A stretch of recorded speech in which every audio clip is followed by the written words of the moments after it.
আজকে একটা দারুণ ব্যস্ত দিনের সকাল। কারণ আজকে আমি যাব বাপের বাড়িতে। বিয়ের ১৫ বছর বাদে এখনও কিন্তু বাপের বাড়ি যাওয়ার নাম শুনলে এখনও মনটা ততটাই ছটফট করে যতটা আজ থেকে ১০ বছর আগে করত। এখন প্রায় ৬:৩০ বাজে। মেয়েকে ভাত, আলু ভাতে, ঘি ভাতে খাইয়ে দিয়েছি। চিড়ের পোলাও বানিয়েছি আর একটা ডিম ভাজা দিয়েছি টিফিনে। মেয়ে বেরিয়ে গেলে শান্তি করে বসে সকালের চাটা খেয়ে নিলাম।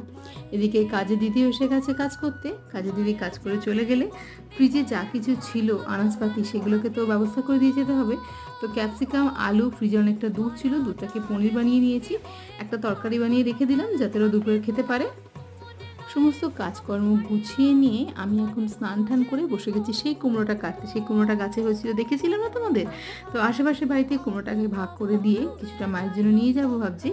ভিডিওটা ভালো লাগলে অবশ্যই একটা লাইক করো, চ্যানেলটাকে সাবস্ক্রাইব করে পাশে থেকো। আর এখন চলে এসেছি প্ল্যাটফর্মে, ট্রেনের জন্য ওয়েট করছি। ভাতটা আজকে মায়ের কাছেই খাবো।